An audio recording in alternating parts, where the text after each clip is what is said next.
Welcome to the RotoWire Fantasy Baseball Podcast, brought to you by Fantrax. I'm your host, James Anderson, and we've got a great show for you today. I do just want to say, anyone who's not a subscriber to RotoWire.com, I will be doing a 2-hour chat on the RotoWire Discord channel from 2 to 4 Eastern this Friday.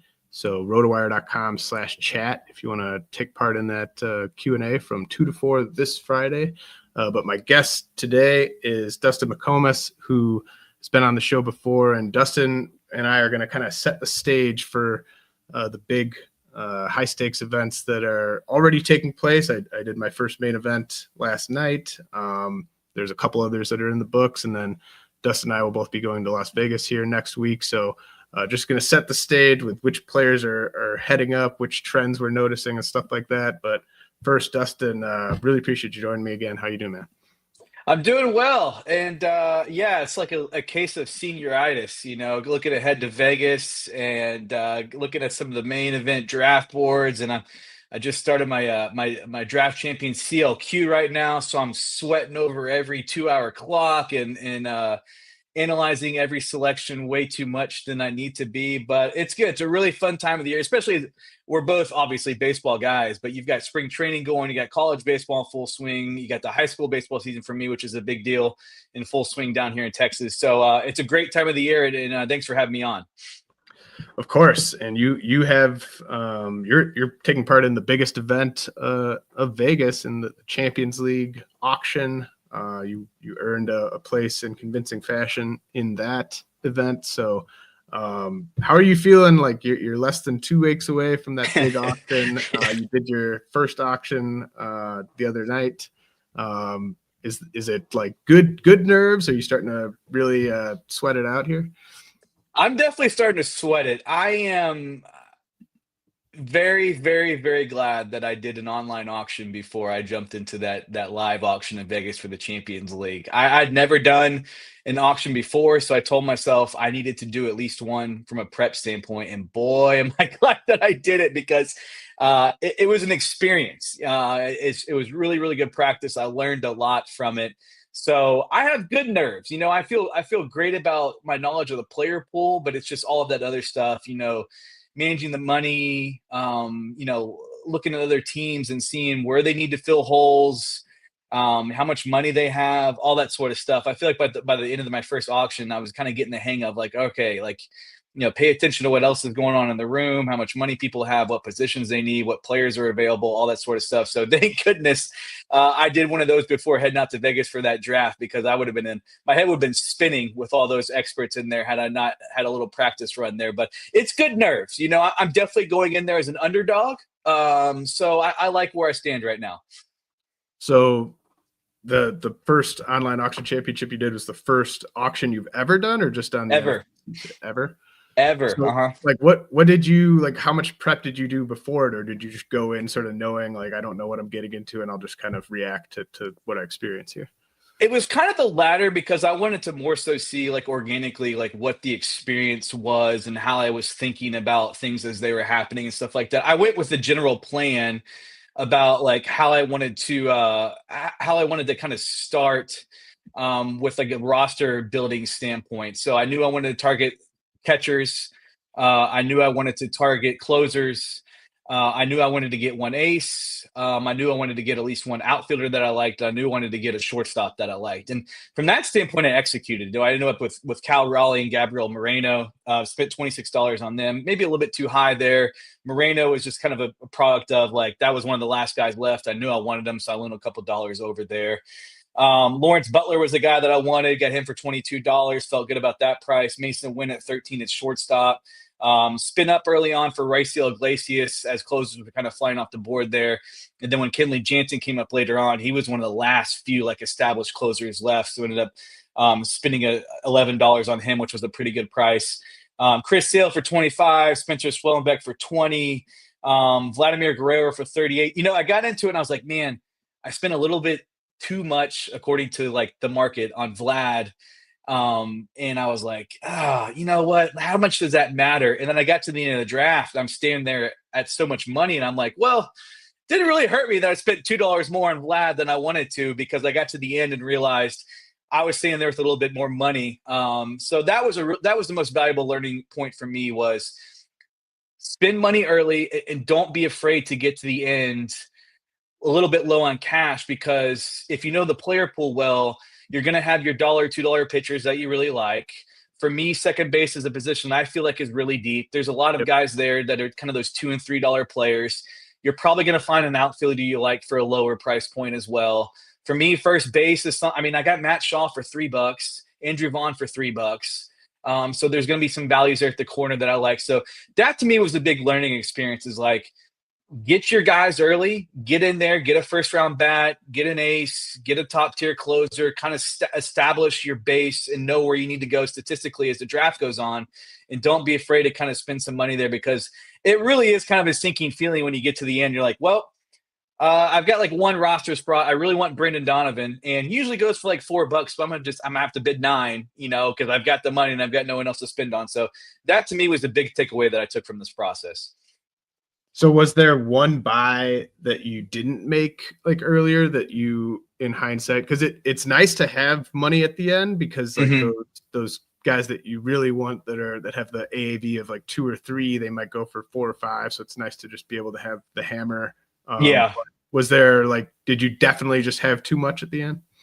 Yeah, I definitely had too much. Looking back, I should have either spent more on another really solid SP2, SP3 kind of a guy.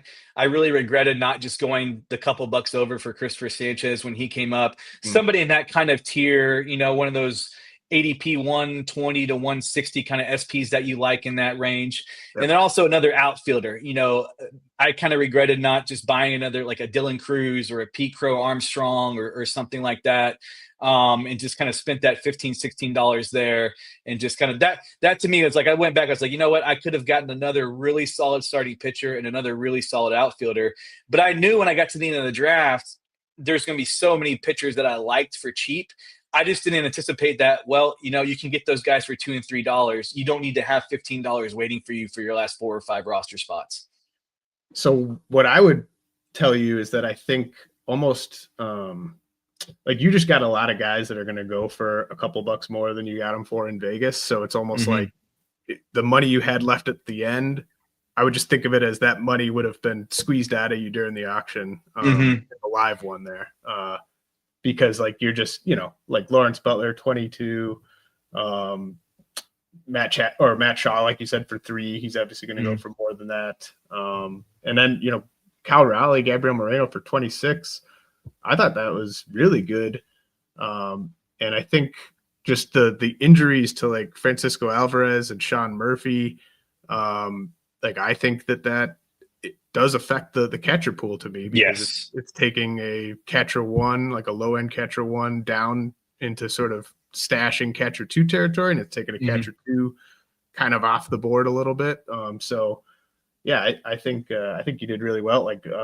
Bryce Iglesias for 21. I would think he goes for 22, 23 probably, and Chris Sale for 25. Yeah, you're not going to get that, I don't think, in Vegas. So really nice work for your first auction. And I'm just bummed that I'm doing an auction at the same time as the Champions League one, because I would love to watch that in real time, but I'll be doing my own little grind. Hopefully Rob does a pod or something like that, recapping that one. But so I did my first main event last night, Dustin, and I had looked at those boards that were made public and sort of eyed up where different positions were going, like which pitchers are going kind of in the 6th round, which pitchers are going in the 7th round, that type of thing.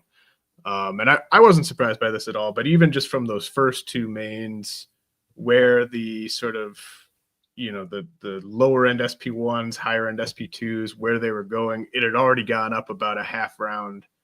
I think this was the 3rd main event from those first 2 main events. So pitchers are getting pushed up. We're going to talk about some specific pitchers that we anticipate getting pushed up even further when we get to Vegas here in a bit. But that was one thing I noticed, is already from the first main events, there was a chance, or in those first main events, Spencer Schwellenbach, Bryce Miller could have been there in the 6th for me, but they were gone. So I just pivoted to Hunter Brown, who had been sort of a 7th rounder in those first couple mains, but just the pitchers were getting pushed up. So I knew that he wasn't going to be there in the 7th. And I knew that someone like Freddie Peralta, Luis Castillo, Logan Webb, someone like that was going to be there in the 7th. So like I knew I'd have to kind of pivot there if I was going to go cheap on starting pitching. And as usual, any hitter without stolen base upside gets pushed down as a result. You had, six pitchers went in the second round, 6 starting pitchers, and then another 3 pitchers went in the first 4 picks of the third round. So you have, Bryce Harper at pick 31, Austin Riley at pick 36. I took Manny Machado, pick 37, Ketel Marte, pick 38. You had Pete Alonso, Freddie Freeman, Matt Olson all go in the back half of the third round here. So those types of sluggers that you can kind of build that 4-category base on that were going, mid to late second round, pretty much all draft season, they're now going mid to late third round. Yeah, I think that probably not too much of a surprise with the arms are going up there, and especially the strikeout guys. I think that the industry is smartly in tune with the fact that there's not many guys who are likely to throw a lot of innings and B likely to strike out a lot of guys. So that's why you can see maybe the Snells, the Sales. A little surprised Dylan Cease was kind of there at the very, very end of the third round. I kind of wouldn't expect that to be the case in Vegas. You knew DeGrom was going to get pushed up at some point. But you're right. I mean, we're already seeing kind of what we forecasted was that as the starting pitchers go up, somebody's got to go down. And it's probably going to be those guys that don't provide you any speed, or any of those guys that could be potential breakout guys that are going to give you both home runs and and stolen bases. So, yeah, to me, the most interesting part of the pitching is kind of those rounds 5 through 7. Like, who gets pushed up there? Where does your Hunter Browns go? Your Bryce Millers, your Schwellenbachs, and then who are the guys that kind of get pushed down a little bit? It's Freddie Peralta, Luis Castillo, kind of those guys going into the 7th round stuck out to me a little bit. How does the market handle Strider and McClanahan? To me, is really interesting. I'm a little surprised Strider didn't go ahead of the 8th round, just because he's throwing, everything's been positive.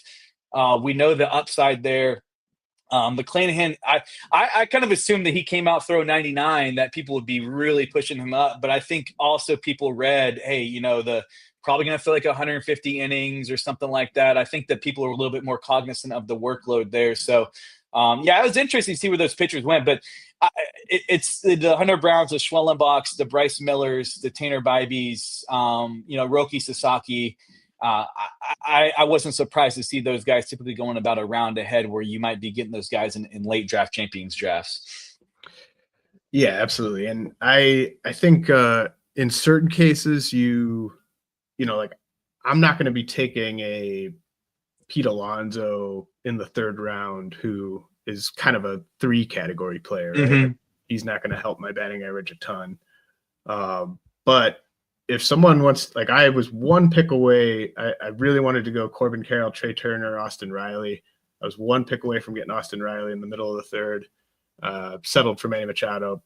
No sweat there. But, like, to me, Austin Riley in the middle of the 3rd, like, I know he's going to hit for a lower batting average than like Vlad Guerrero, but like, I think he's closer to that sort of Bryce Harper, like true 4-category impact type of guy. So I don't mind gobbling up a Riley or a Machado if they're falling because of this, but I also think you have to know how you're going to approach starting pitching and sort of expect it to go, a half round even higher than the research you've done will suggest, and sort of know how you're going to pivot if you miss out on the guy that you've got circled in the 5th round or the 6th round or whatever. So yeah, I mean, that was a lot of fun. One thing I noticed, I don't know if you have any thoughts on this, but I like the very best setup men in this main event I was in last night. They all went ahead of the reserve rounds, or just these guys did. I think the Boston situation is very interesting right now. We had Liam Hendricks, Aroldis Chapman, and I took Justin Slayton they all went, I think, from rounds 20 to 23. So you had 3 Red Sox relievers going in a 3-round span there. You had Griffin Jacks, Ryan Kerkering, Edwin Uceta, Cade Smith, Ben Joyce. Jason Adam in the 23rd. Yep. Like all going ahead of the reserve rounds. And then naturally you're going to have all the other sort of setup men or anyone with sort of a sliver of a shot at getting saves the first couple of weeks is getting taken in these drafts. What did you make of those sort of premium setup men getting pushed beyond the reserve rounds? Yeah, that stuck out to me too. And even like looking way down at the bottom, multiple Colorado relievers were taken. It seems like several Detroit relievers were taken. Part of me thinks that's a byproduct of the time that we're drafting. We're still a few weeks away from opening day, and I feel like because the closer pool the way it is, it feels like there's a definite drop off with those established guys. And if you want to target, certain bullpens, Cincinnati, like I saw Taylor Rogers was taken. Cincinnati kind of feels up in the air. Boston, like you mentioned, obviously up in the air. Hendricks has not looked, based on the reports, is not like really wowed. I saw one, I believe it was Mass Live or Chris Cotillo or maybe somebody else had got a scout quote on him, and it wasn't very glowing. Right. So that one definitely seems like it's up in the air. And we know they've mentioned Slayton before. We know they obviously brought in Aroldis Chapman, who has closing experience. So that feels like a real battle that could go any way. Heck, I wouldn't even rule out Garrett Whitlock as a guy that might factor into that mix as well. So, I was a little bit surprised. Jason Adam, I kind of get if you're a major fade Robert Suarez guy and you've seen what he's done in the spring, you're like, I'm going to take a chance here. Maybe Jason Adam becomes the guy sooner than later. But then you see Jeremiah Estrada go after that as well. Actually, 3 Colorado relievers, it looks like, with Seth Halverson going in there. So, yeah, it did surprise me a little bit that so many shots were taken on kind of those spec guys. But I do think that there are very specific bullpens that you can try to target. Boston being one of them, Cincinnati potentially being one of them. Kerkering, Edwin Uceta, like guys that, like, if something did happen or they did win the job, you could have an elite closer on your hands there. So I'll be interesting to see if we get through that first week of games with the regular season, how many of these guys get cut loose right away. If they're not the first one out of the bullpen getting a save opportunity, and those things haven't quite played out like people maybe thought they would. Like, to me, one of the better specs right now might be seeing Mike Clevenger go in the 28th round.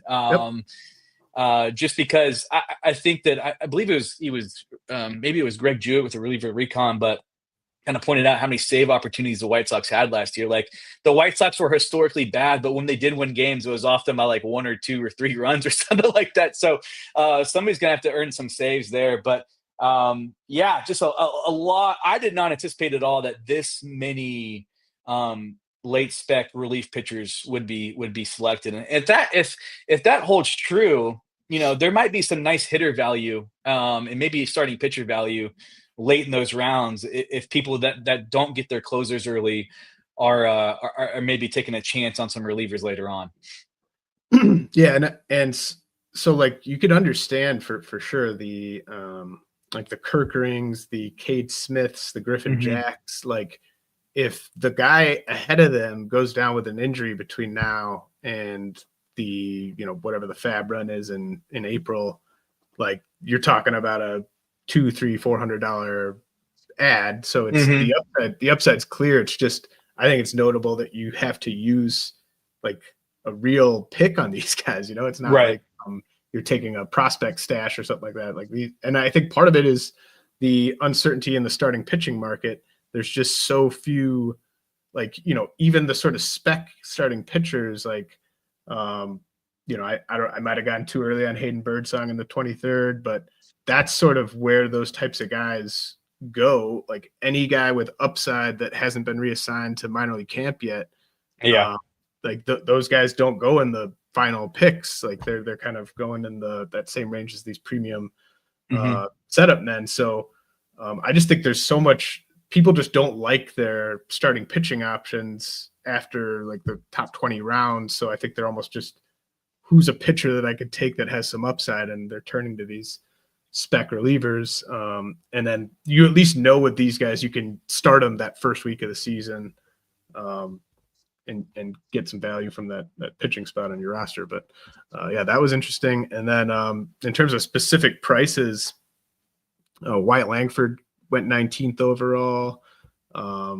He'd been really just creeping up in those earlier mains. So it wasn't that surprising to me. It's annoying for sure, but props to anyone that was able to get their Wyatt Langford shares in the 4th round, even the 3rd round. I think those days are probably gone. Did you have any reactions to that one at all? Even 19th surprised me. He isn't that far removed from, the oblique issue, which doesn't seem like it's a big deal, but it's just something that happened during spring. So I thought they would get to the first main and he'd be kind of a mid to late 3rd round kind of a guy, just because he, did go through that in the spring. And I figured starting pitchers are going to get pushed up into that 2nd round, and the 3rd round kind of be where you see more of those bats go. So 19th definitely surprised me. But like we were saying, that's the point where the pitchers get pushed up and the homer speed guys get pushed up as well. And the secret's probably out on the Rangers offense. I think anybody that's been kind of following what they do in the offseason and look as their projected lineup thinks, man, this could be a really, really good lineup. I want a piece of this lineup, especially a guy that might have not hitting the premium spot there. So 19th is definitely a little too rich for my blood. I thought he'd be kind of more in that 3rd round just because he did have a little bit of injury in the spring, but it's clear. And I guess if you think about it too, if Jackson Churio is going to be a late 1st, very early 2nd kind of a guy, how different is Wyatt Langford than Jackson Churio? Probably not that different. Yeah, it wasn't surprising to me. I didn't mean that as like I would do it per se. So with Langford, like no one should be surprised, I guess, if Langford finishes as a top 15 player this year. Mm-hmm. Like that's definitely in play. But man, I look at like Michael Harris in the middle of the 4th round, and like Michael Harris went over 2 rounds after Wyatt Langford. He to me, I'm in a CLQ DC right now, and he's even fallen in that draft, and it kind of feels. I don't know. I don't know if people, maybe with the addition of Profar and where he was hitting the lineup before his injury, kind of forecasted that Harris was going to hit down in the lineup again. I'm not quite sure, because it's like we first got into really heavy DC season in November, December, January, and it's like early 3rd round. He's usually flying off the board there.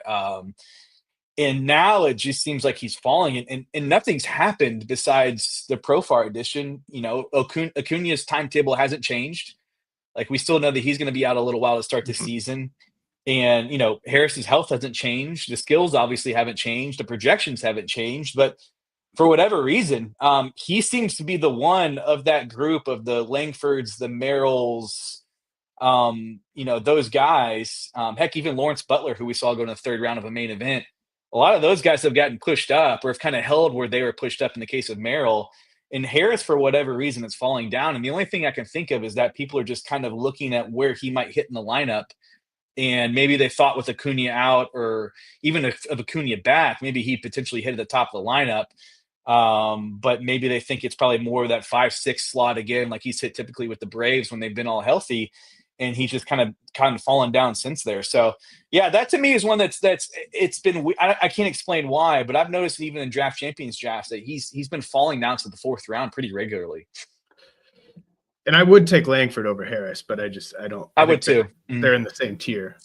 It's kind of where I'd be. And I think Merrill, I think Langford, Harris, Merrill, to me, they're all fairly close. But I definitely get the lineup placement part with Harris, but it's just the batting average combined with the power and speed, tough to find. Another one that was notable, I thought, Jackson Jobe up to the 13th round. We don't even have confirmation that he's definitely in. I think he's probably in the rotation, but Casey Mize has pitched really well. Kenta Maeda's pitched pretty well. what did you think of Jackson Jobe going in the 13th round, and like to kind of give a sense of the other pitchers that were going in that range? To start the 13th round, Shane Baz, Zach Eflin, Reynaldo Lopez, Ryan Pepio. I took Jesus Luzardo, then Nathan Eovaldi, then Jackson Jobe, then Taj Bradley. 13th surprised me. But I knew that once the reports came out of how hard he was throwing, he's getting a lot of positive press right now. There's a story out about, his mentality changing and just challenging guys with this stuff as opposed to kind of be worried about command and things like that. So it's all good vibes with Jackson Jobe right now. And, throwing the Alex Cobb injury, I think people knew that, the Tigers a little bit lighter on starting pitching heading into the year than maybe they anticipated when they signed Alex Cobb. But yeah, 13. I did not expect him and Matt Shaw to basically go back to back and then, sharing around with Shane Baz and Zach Eflin and Reynaldo Lopez and Pepio and Jesus Luzardo and Taj Bradley and Nathan Eovaldi. So that's a pretty big risk to take without confirmation that he's going to be in the rotation. I mean, you mentioned Mize and Maeda. Mize in particular, to me, is one of the guys I feel like is going to keep rising up drafts just because of the way he's throwing. Maeda obviously has been throwing harder. These are all guys that have been in major league rotations before. So yeah, I'm kind of thinking back to where I drafted guys like Jared Jones and Garrett Crochet and stuff last year, and it was much, much later than this. So right. Maybe if we get to Vegas and there's more buzz that like, hey, he's probably going to be in the mix. But even then, that's a pretty significant price to pay. But the stuff and how hard he's throwing and all the positive press right now has been very, very good for Jackson Jobe. Yeah, I love this. I hope the price stays around here, maybe even goes up. That'd be cool.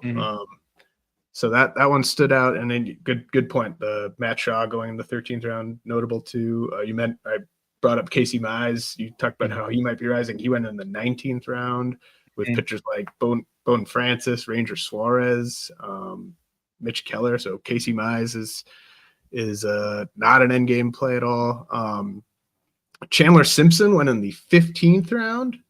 I was asking Rob Silver about him last week, and like whether or not he might go in main events. We weren't sure. He went in the middle of this main event. I know you got him, and you got him in your OLAC too, right? So what do you think about it? I took a 30th round stab at him just for the very, very, very slim chance that he breaks camp. Just because and also too, like I took him, and then if I cut him loose right away, he's in the player pool. So, maybe if you're paying attention to the reports and things like that you can maybe jump in on him a little bit earlier than the market and kind of add him for cheaper in fab. But yeah, 15th round to me is because that to me, and I know this is a term that you and Rob both talked about.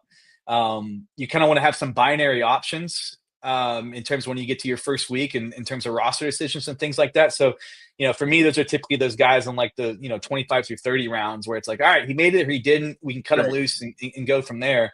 And I feel like that's the decision you're going to have to make with Simpson right away. Or maybe I'm wrong. Maybe people think he's a potential stash candidate just because of the difference maker he could be potentially. But that was another one that definitely really stood out to me. I was very confident he was going to get drafted in all the mains, or at least a vast majority of them. But I thought it would have been more of an in-game type of play. Yeah, and I immediately messaged Dylan White about it mid-draft. To see if he was drafting for somebody else. I referred to the guy who took him as a rascal, and he didn't even need him. He already had Churio, he already had Duran, James Wood, Dylan Cruz, Bryce Terang. So the Bryce Terang Chandler Simpson duo. That's wild. Another guy, I hope the price. I hope that's a sticky price middle of the main event. Take Chandler Simpson. And then Will Warren goes in the 21st round. So like just another example of kind of how fast this stuff moves. Like Will Warren was a middle of a draft champions option 10 days ago, and now he's middle of a main event option. Anything stand out to you about that board quick before we head to a quick message from our sponsors, Dustin? I think we covered. I think we covered a lot of it. So no, I think we hit on all the main points that kind of stuck out to me as well. All right. When we come back, Dustin and I are going to preview which pitchers we expect to shoot up draft boards or continue shooting up draft boards here in the next 10 days to 2 weeks or so.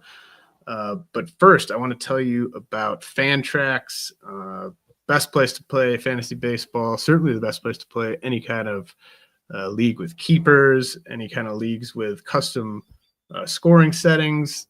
Fantrax is also a great place to play on because of the fab pool. It's so easy to make your fab bids. It's so easy to find the players you're looking for.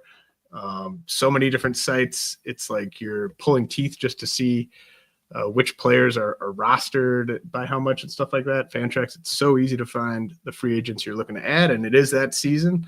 If you're playing on Fantrax, you might have a fab running this upcoming Sunday, so make sure you get those bids in. Sign up for free today and be entered to win an official MLB signed jersey from Vladimir Guerrero Jr. Simply go to fantrax.com/RotoWire and sign up today. That's fantrax.com/RotoWire. Fantrax, the home of fantasy sports.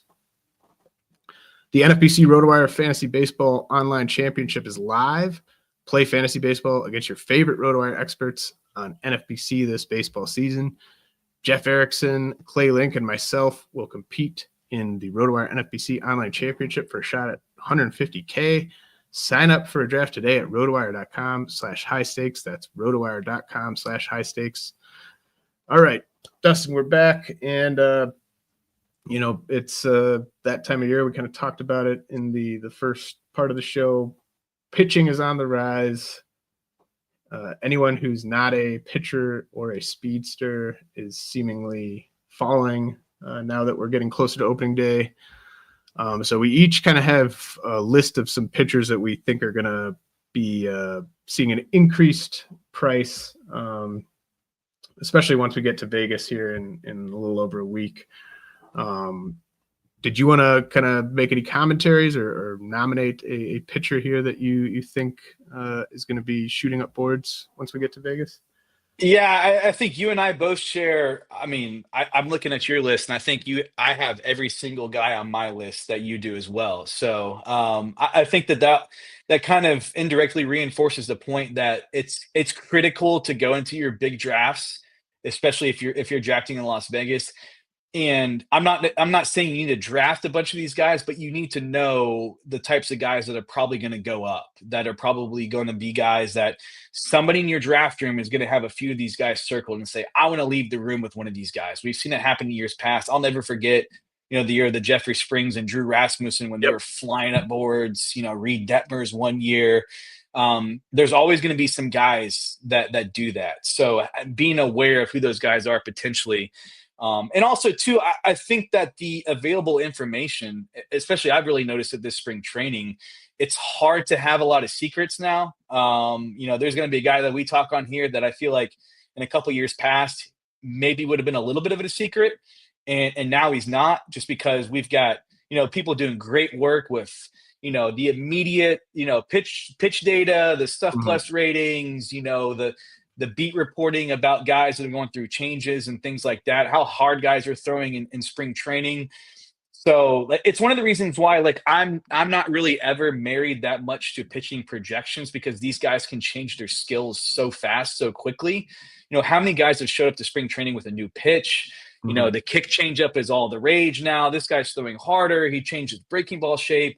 A lot of things can really change through offseason with these guys. So it's almost like you kind of establish a base layer of what you think of these guys and then pay attention to what they're doing in the spring. But to me, Roki Sasaki is obviously the most obvious guy. And, I actually had the pleasure of bumping into a couple of my buddies who worked for the Dodgers in their scouting department yesterday when I was watching the high school game. And they're kind of marveling at just the splitter that Sasaki throws and how they've never seen anything like it, just because he can basically change the shape of it and throw it for a strike, and he has command of it as well.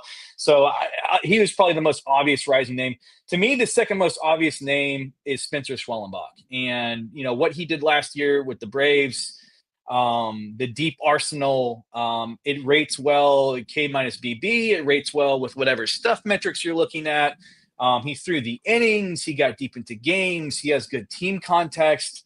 To me, that was probably the second most obvious one that was going to fly up as well. And I know you've got Bryce Miller on there. He's always been a guy I've had to really circle because Sharps have mentioned him for a long, long time. And just the whip, like whip is such a critical deal that I feel like you can kind of find some ERA guys later on.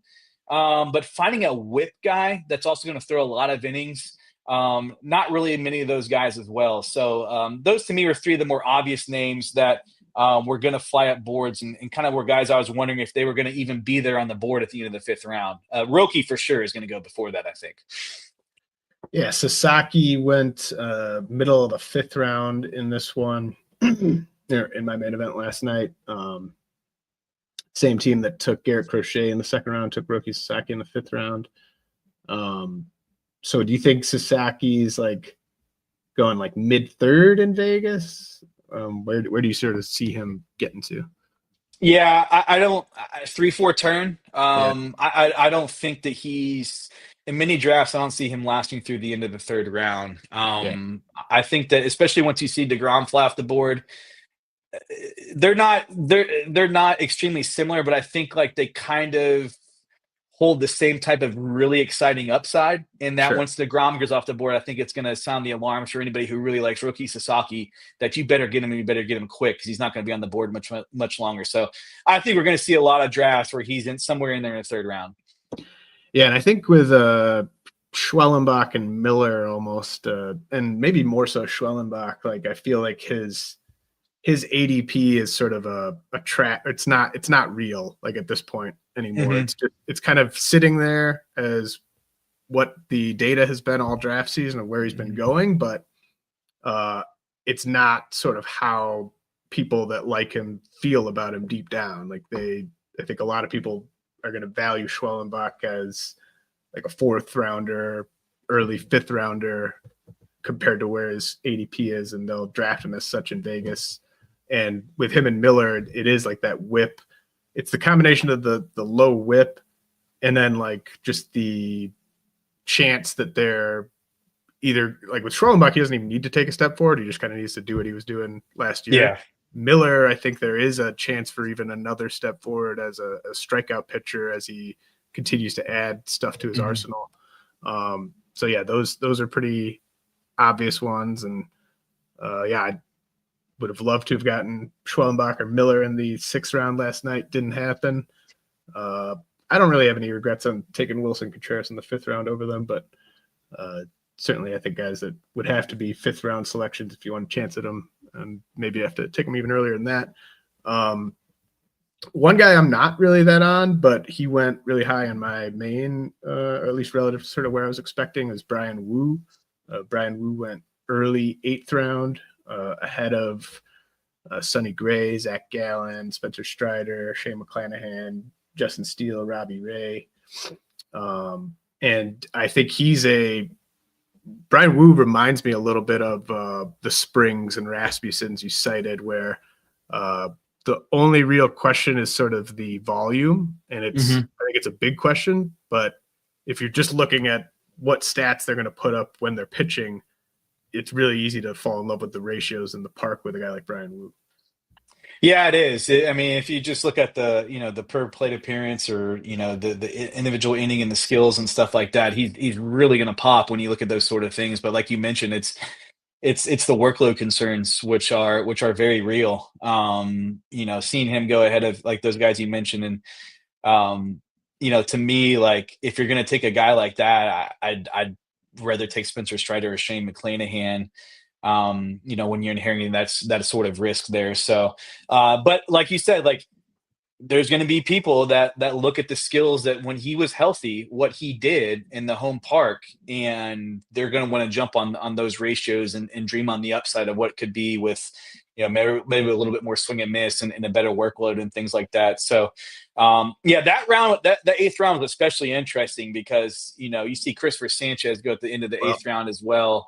I think, like Sanchez, just quickly, like Sanchez, I think is actually maybe the biggest riser.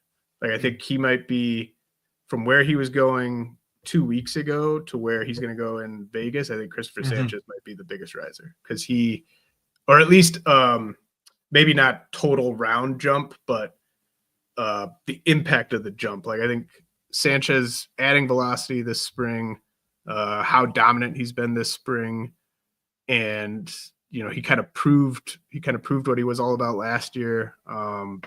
It's not that hard to just sort of see Logan Webb as sort of like almost a floor for Christopher Sanchez. If you're buying the new fastball, what do you like? I'll be honest. I did not draft enough Christopher Sanchez earlier this offseason, and I'm kicking myself about that. I think he's deserving of somewhat of a bump in ADP, but what are you feeling about Christopher Sanchez right now? Yeah, he's I think he's my third or fourth most pitcher SP drafted through all my drafts so far. Nice he's always been a main target of mine. I anticipated that he'd probably try to add the cutter. I did not anticipate that he'd show up throwing as hard as he is. And he just checks a lot of boxes because he's proven it with the workload.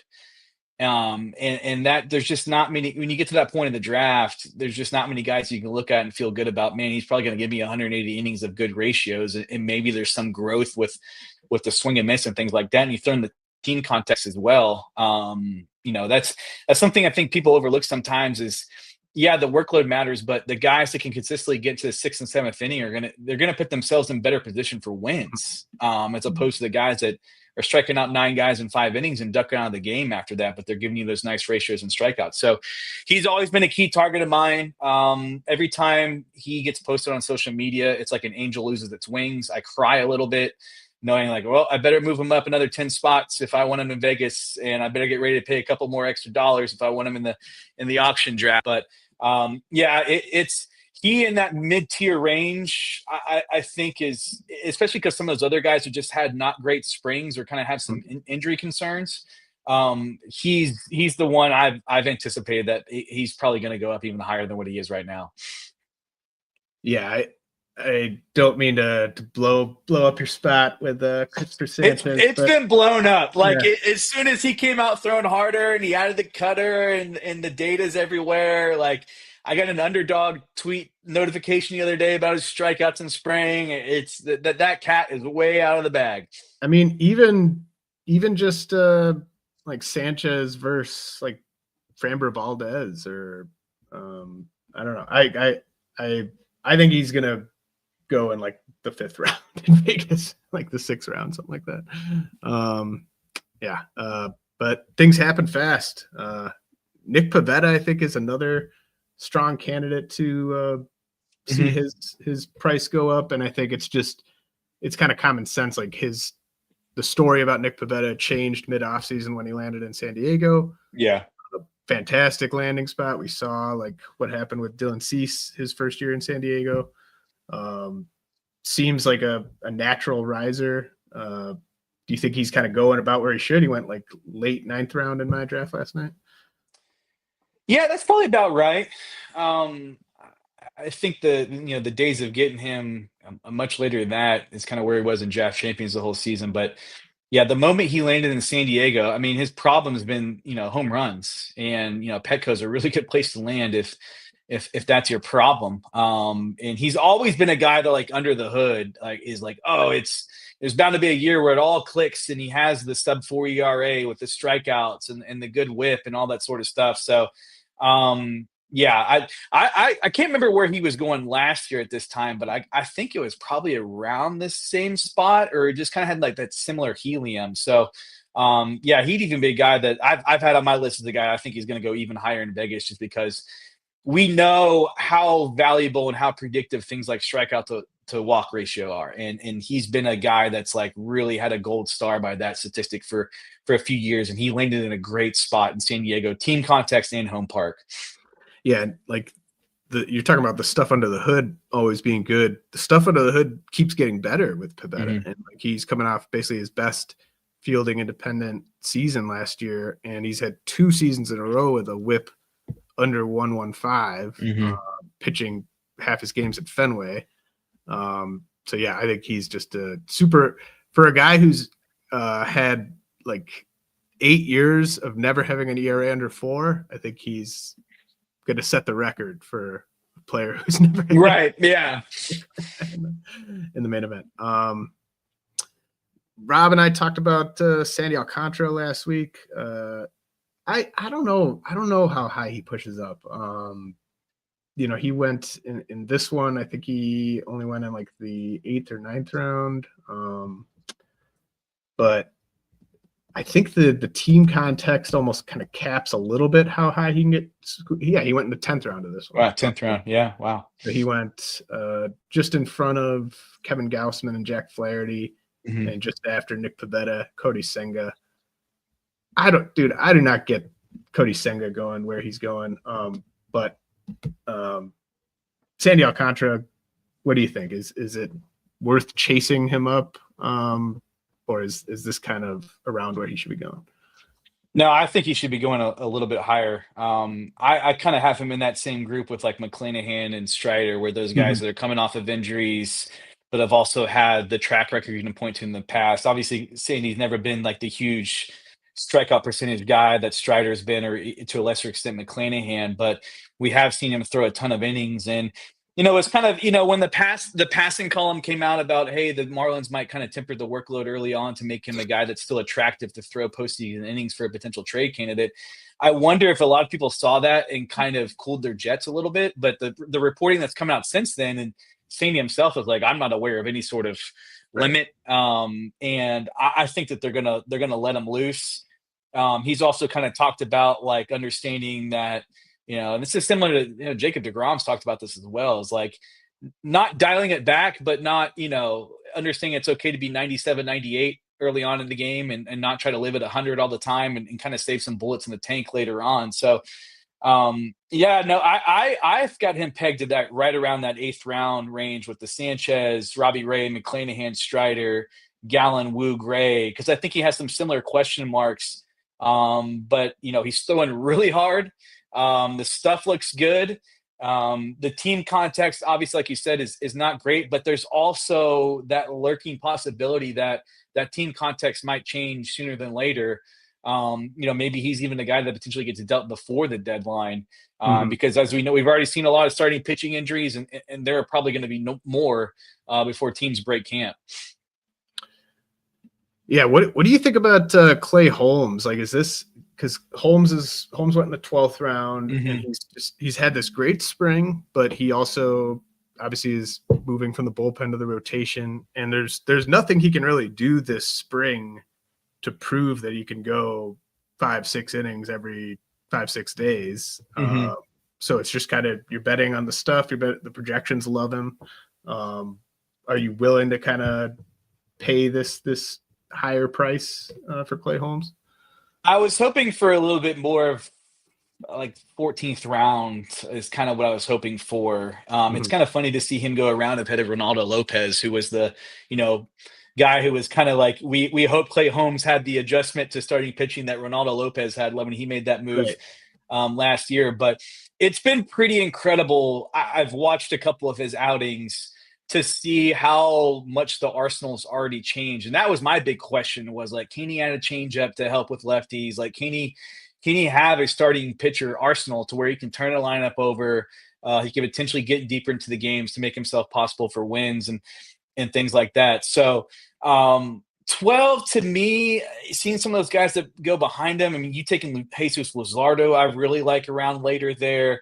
Eovaldi, I mean, Drew Rasmussen 2 rounds later, guys like that. So that might be a little bit too rich for me, but I understand why he's going there. And I thought it was pretty noteworthy that he was like one of the first guys in spring training that was like 3 innings, like from the jump, like bam, like, and then maybe he's a guy that even potentially by the time he leaves spring is, 5 innings and stuff like that. So he's big, he's strong, he's physical, he's durable. I think from that standpoint, he's a pretty good candidate to give you a significant amount of innings, and he's added to the arsenal, and what the Mets are doing with the arms right now is pretty exciting. So I get the price. I was just hoping for, if he was there in like the 14th round, that to me would have been a much, much easier thing to just smash right away. Yeah.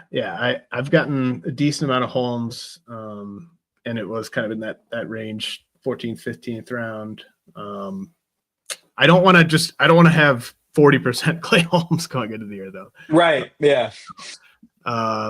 What about you mentioned Lizardo, who I got last night in the 13th round. Gavin Williams of the Guardians went in the 12th round. I think those guys are both kind of building momentum this spring. Do you have anything to add on? Gavin Williams is the guy I wrote down on my higher list after seeing spring training. I was completely out on Gavin Williams prior to spring training, and just the way last season went, he didn't seem healthy. There was kind of that odd stretch where they didn't really use him, and it was kind of like he was just kind of off in the distance.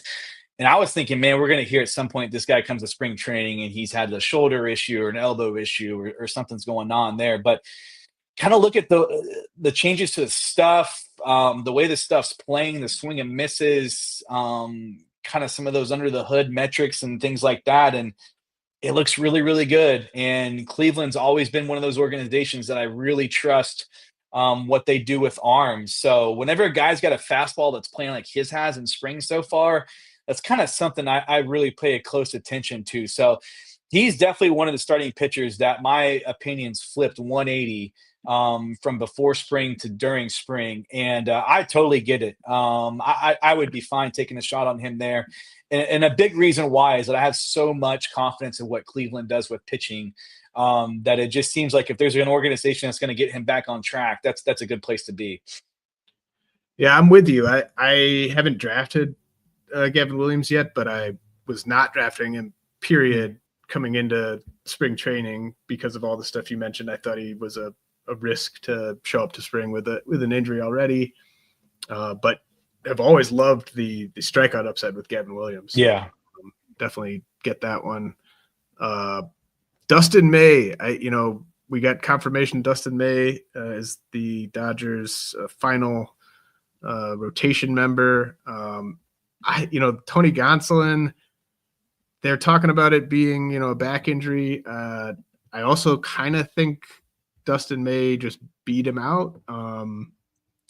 But is this a trap, Dustin? I'll ask you about another Dustin. Is this a trap with Dustin May moving up draft boards? He goes,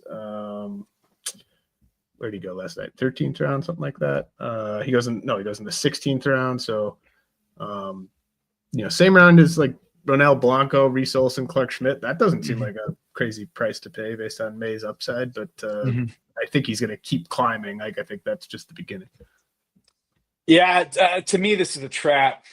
Yeah, I've fallen for this trap in the past, so maybe that's why I think it's a trap. But I just the injury history, and he's never really put it together. It's always been like these, flashes of 4 or 5 innings here or there that you get super excited about. And then it's like the train never gets going down the tracks after that. So I just think that fifth spot in the Dodgers rotation is just going to rotate through guys throughout the year. Who's ever healthy, who's ever throwing well. I just don't have confidence that he's going to be able to carry the workload and stay healthy and kind of return your value there. So it also too, he just seems so much to me like a 5 and dive kind of a guy. And we know how loaded the Dodgers bullpen is. And I'm sure they're going to flex that bullpen, especially early on in the year as these pitchers are still building up. So there are a lot of pitchers going beyond him that I'd be more than happy to wait and take a chance on those guys. This feels like a bit of a trap to me just because, he's back. He's throwing really hard. But he's always thrown really hard and he's always had the stuff, and it's just never really come together.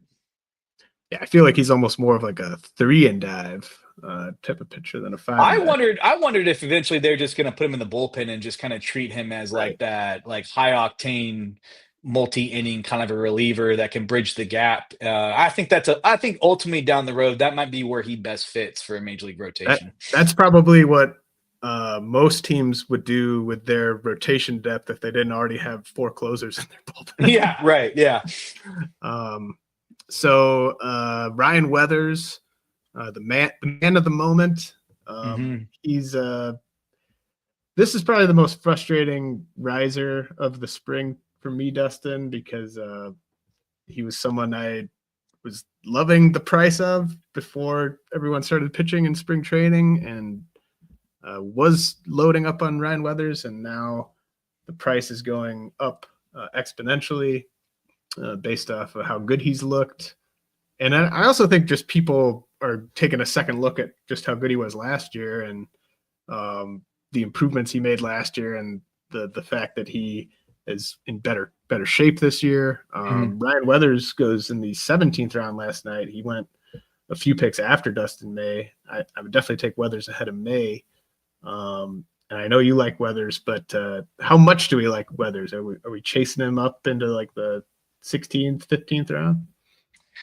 I would chase him. And, this is the guy I was alluding to earlier on that I feel like a couple years ago, this rise would have been a little bit more under the radar just because of, how many innings he threw last year, the Marlins team context, all those sort of things, like kind of he never really got off the ground in San Diego, even though at one point in time he was a pretty decorated prospect for them. So I feel like he kind of would have been flying under the radar, definitely more than he is now. But when you show up and you start throwing that hard, and your pitch mix is changing and all that sort of stuff, there's no secrets anymore. And he's one of those guys that's definitely not a secret, but he's also a guy that I'd be willing to follow up the list. And even before he got to spring training and started throwing the way he did, you kind of look at, like you said, what he did last season. And then there were the reports about, like getting in better shape, changing his diet, all that sort of stuff. All of it seemed to line up for a guy that was like about to have the best season of his career. And I really like what the Marlins are doing right now. It seems like, Bendix is finally got his type of player development, front office. All those guys kind of seem to be in a position now. And I think you're starting to see some gains with some of their players, and especially on the pitching side. So like you, this to me is probably the most frustrating one that I was like really hoping we could get a couple more weeks and maybe he was still going in that 20-ish kind of a range, as opposed to a guy that's going 17th and probably going to be going up a couple rounds even more in Las Vegas. But I'm willing to follow him. I really believe in the skills he showed last year, the potential gains he's showing in the spring, and also what's happening with pitching right now in Miami. Yeah. It's really tough when it's a guy that you were able to draft as, like, he was on all my benches, but like I went back and looked at my teams with Weathers and like he wasn't even drafted as a starter. And now you have to take him as, like, based on the way I approach starting pitching, I'd basically be taking him as like my SP4. Mm-hmm. It's tough. It's something I haven't quite decided on where I'll chase Weathers to in Vegas.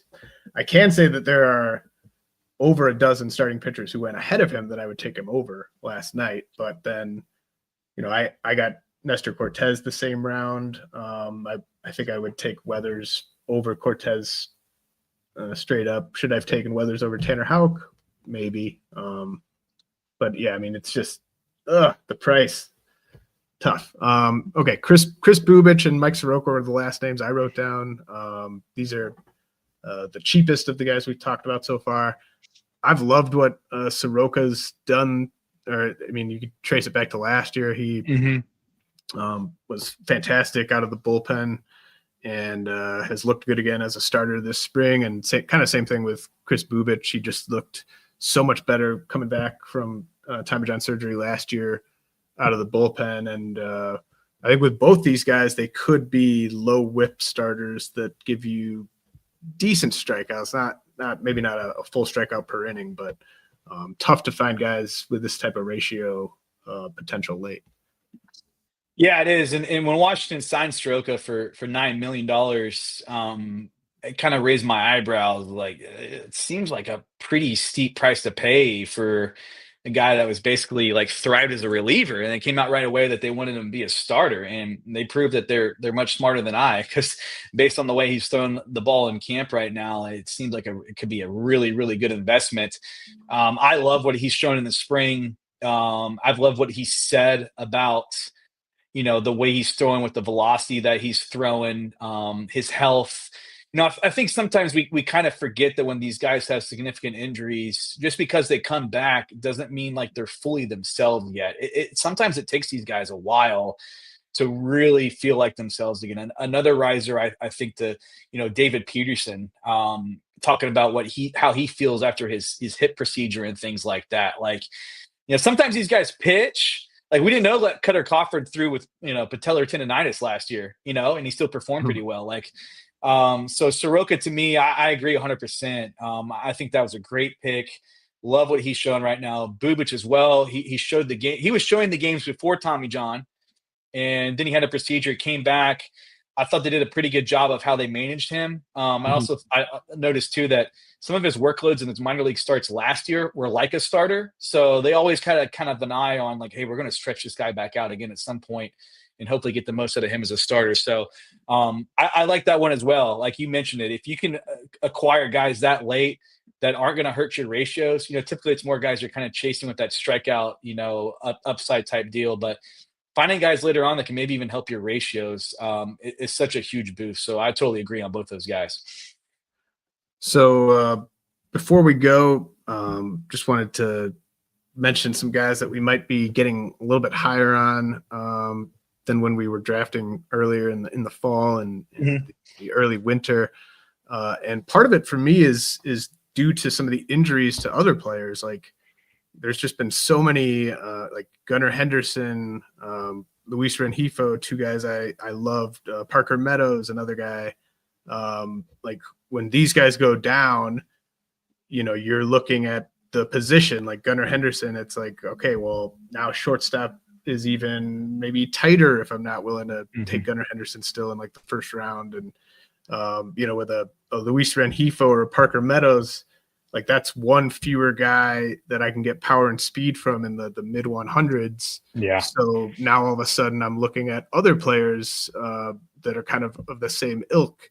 And so, like, I've found, like, especially since like the Parker Meadows injury, I've found myself looking a lot more at like Cedric Mullins and TJ Friedel, guys that I haven't really been a fan of or rostered a ton in prior years, but it's just, you're looking for who can get me 15, 20 steals. In the case of Mullins, maybe 30 plus steals. And it's just, you're kind of running out of options because of these injuries. Christian Yelich is another guy, like, but with him, it's sort of, I'm more comfortable maybe in his health, in addition to him being another one of these power speed options with guys like Meadows and Rengifo possibly opening the year on the shelf. So I don't know if you had any of those you wanted to mention. Yeah, along those lines, Jurickson Profar, and I think his price is, obviously impacted a little bit by that scare he had in the outfield recently. Report is a bone bruise, so hopefully he's fine for opening day. But the more I dug in on him, the more I read, and after he landed in Atlanta, I think that he's probably going to lead off when Acuna's out. When Acuna comes back, I think he's probably going to hit in a position where he's going to be able to drive some guys in. And he's also going to have the freedom to be aggressive on the base pass as well. I think it's a great team context.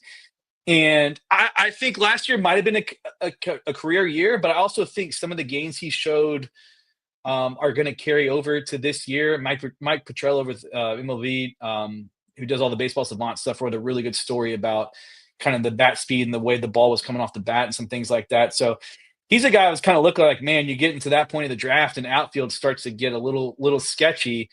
You can feel pretty good about his lineup position from a counting stat standpoint. If he carries some of those gains that he had last year, you're talking about a guy who can provide a little power, some solid batting average, chip in with some steals as well. A really solid guy across the board. Kind of reminiscent of the way we think of Ian Happ, who goes a lot earlier than him in draft. So he's somebody that I thought of. And then Josh Lowe,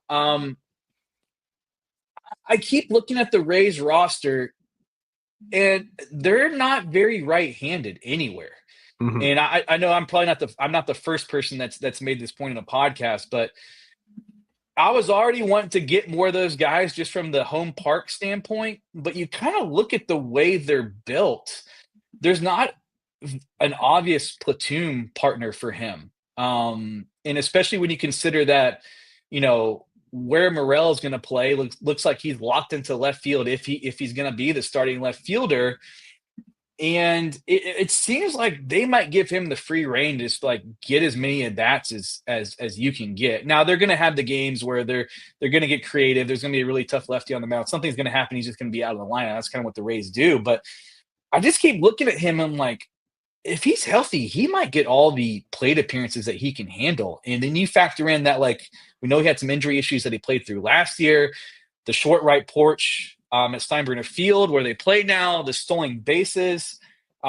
He could be a guy that like pops as like a major home run speed kind of a guy that gets more plate appearances that maybe all the projections are accounting for. So he's definitely kind of a guy that I went from like, kind of lukewarm on to like, man, I really like to have, him on a couple of my teams if I can. Yeah, I'll just quickly on Lowe, like I was talking with Jason Collette about this, who follows the Rays closely, and he was mentioning, I hadn't thought about this, but like part of the reason they're going with fewer platoons, or at least it looks like they're going with fewer platoons, is they were using the platoons as in a way to protect their guys against the surface at Tropicana Field, having to play on the AstroTurf. So now that they're outdoors, that's like another reason why they're more willing to maybe let Josh Lowe or Brandon Lau play a bit more. That's a really good point. And I think that's something that people don't account for is what that can do to your outfielders. So yeah, I kind of have a sinking feeling that I haven't drafted enough Rays because this kind of feels like that. What was it? The pandemic year where you could load up on AL Central pitchers. And it just like, if you did that, you probably won your league. Feels like if it might get to the end of the year, it's like, man, I wish I would have drafted like 3 Rays hitters just from the home park standpoint. And the fact that it seems like it might be a pretty straightforward lineup construction for the first time in a really, really long time. So he's a guy that I definitely have elevated some in the spring. A couple other guys, Alex Bregman and Matt Chapman, just like I've found myself really gravitating to those two guys. If I don't get an early third baseman, if I don't land on Jose Ramirez at pick 5 or something like that, or Machado, Riley in the third round, I'm totally fine waiting on both Chapman and Bregman and even willing to take them a little bit round earlier. Bregman to me landed in a fantastic spot, great home park for him, great team context.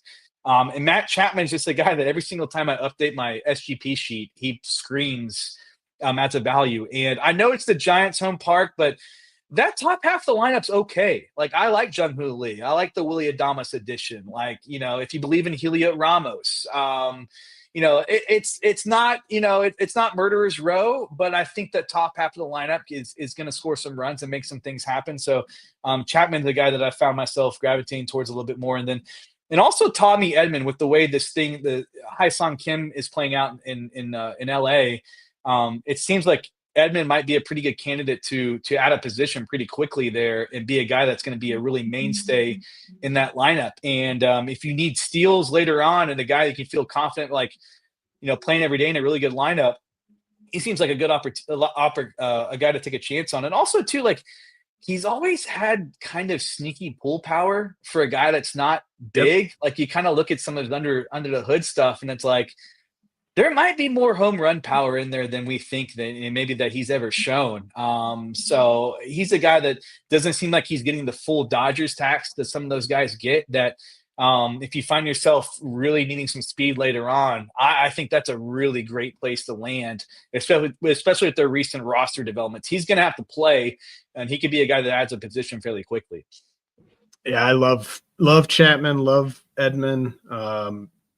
Chapman also, like, I mean, Chapman's power is 100% legit. Like he hits the crap out of the ball. He's got elite bat speed.